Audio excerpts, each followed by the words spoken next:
আচ্ছা, আমরা তো সারা দিনই অনলাইনে কিছু না কিছু করি, তাই না?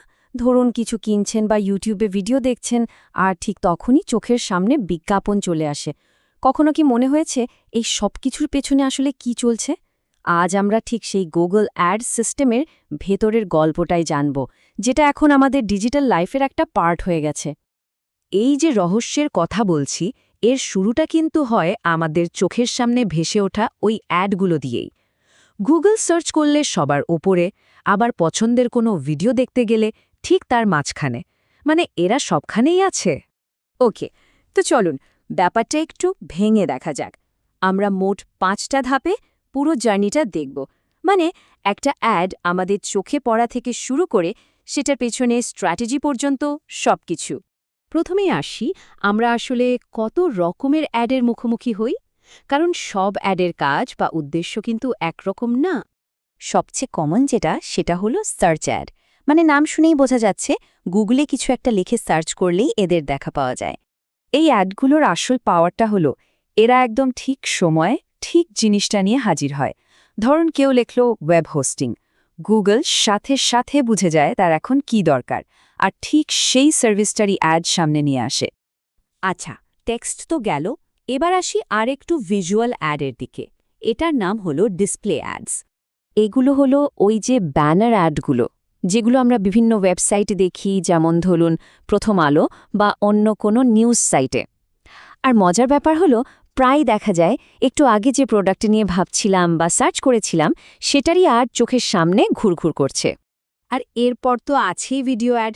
ইউটিউবে ভিডিও দেখার সময় যে অ্যাডগুলো আসে, সেটা হোক ভিডিওর শুরুতে, মাঝে বা শেষে। এই ভিডিও ফরম্যাটটা কিন্তু ব্র্যান্ডগুলোর জন্য দারুণ একটা সুযোগ, কারণ এখানে তারা একটা গল্প বলতে পারে, প্রোডাক্টটা ঠিক কিভাবে কাজ করে সেটা সুন্দর করে দেখাতে পারে।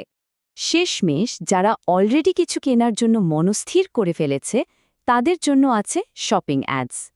এগুলো তো একদম একটা ভার্চুয়াল দোকানের মতো। সার্চ রেজাল্টের উপরই পণ্যের ছবি, নাম, দাম সবকিছু চলে আসে। মানে ক্লিক করার আগেই একটা ধারণা পাওয়া যায়। তাহলে আমরা তো বিভিন্ন টাইপের অ্যাড দেখলাম, কিন্তু প্রশ্ন হলো এই অ্যাডগুলো আসলে দেখানো হয় কোথায়? এখানেই আসছে গুগলের বিশাল অ্যাডভার্টাইজিং দুনিয়ার কথা। ব্যাপারটা বেশ সহজ। গুগলের এই জগৎটা মূলত 2 ভাগে ভাগ করা। একদিকে আছে গুগলের নিজের জায়গা, যেমন গুগল সার্চ, ইউটিউব, জিমেল, আর অন্যদিকে আছে লক্ষ লক্ষ পার্টনার ওয়েবসাইট আর অ্যাপ। এরা নিজেদের সাইটে গুগলের অ্যাড দেখিয়ে কিছু টাকা আয় করে। বেশ, এখন আসল প্রশ্নে আসা যাক। এত এত মানুষের মধ্যে গুগল কিভাবে ঠিক করে যে কোন বিজ্ঞাপনটা কাকে দেখানো হবে? এর পেছনের বুদ্ধিটা কি? এখানে দুটো ব্যাপার কাজ করে। একটা হলো ইন্টেন্ট বা উদ্দেশ্য, আরেকটা হলো ইন্টারেস্ট বা আগ্রহ। ইন্টেন্ট মানে হলো কেউ ঠিক এই মুহূর্তে কি চাইছে। যেমন সার্চ বক্সে লিখল পুরুষদের জন্য টি শার্ট। আর ইন্টারেস্ট হলো মানুষটার অতীত কাজকর্ম দেখে বোঝা তার কি কি বিষয়ে আগ্রহ আছে। যেমন কেউ যদি সারাক্ষণ ট্র্যাভেল ব্লগ পড়ে, গুগল তাকে ভ্রমণের বিজ্ঞাপন দেখাবে। এই ইন্টারেস্ট ভিত্তিক টার্গেটিংটা অনেকটা লাইব্রেরির মতো। লাইব্রেরিয়ান যেমন বইগুলোকে বিষয় অনুযায়ী আলাদা আলাদা তাকে সাজিয়ে রাখেন, গুগলও ঠিক সেভাবে আমাদের অনলাইন অ্যাক্টিভিটি দেখে আমাদের এক একটা আগ্রহের তাকে সাজিয়ে রাখে। আচ্ছা, গুগল তো বুঝল কাকে অ্যাড দেখাবে, কিন্তু একটা জায়গার জন্য তো অনেক বিজ্ঞাপনদাতা লাইনে থাকতে পারে, তাই না? তখন গুগল কাকে বেছে নেবে? এখানেই আসে একটা অবিশ্বাস্য দ্রুত গতির নিলাম বা অ্যাড অকশন। আর এখানে কিন্তু শুধু টাকার খেলা না, আরও ব্যাপার আছে। এই নিলামের সবচেয়ে গুরুত্বপূর্ণ জিনিসটা হল কোয়ালিটি স্কোর। সহজ কথায়, একটা অ্যাড দর্শকের জন্য কতটা কাজের বা প্রাসঙ্গিক, সেটার ওপর গুগল একটা স্কোর দেয়। তো অ্যাড র্যাঙ্কটা নির্ধারিত হয় দুটো জিনিস মিলিয়ে: বিজ্ঞাপনদাতা কত টাকা দিতে রাজি, আর তার কোয়ালিটি স্কোর কত।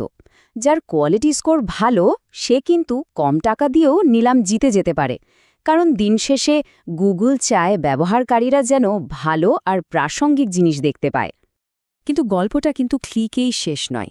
এরপর কি হচ্ছে সেটাও সমান গুরুত্বপূর্ণ। আর এখানেই আসে ল্যান্ডিং পেজের কথা, যেটা পুরো পজলের শেষ এবং খুব জরুরি একটা অংশ।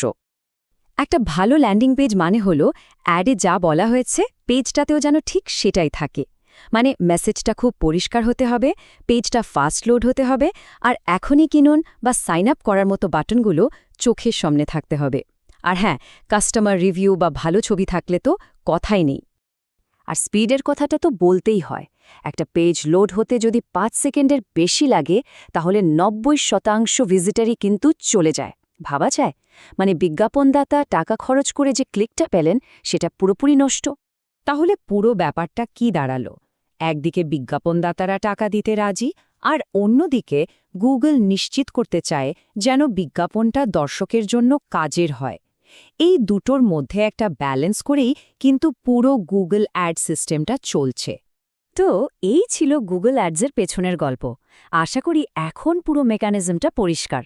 পরের বার যখন কোনো স্পন্সর্ড লেখা দেখবেন, তখন নিশ্চয়ই মনে পড়বে এইটুকু একটা লেখা স্ক্রিনে আসতে পর্দার আড়ালে কত কিছু ঘটে যায় মাত্র 1 সেকেন্ডেরও কম সময়ে।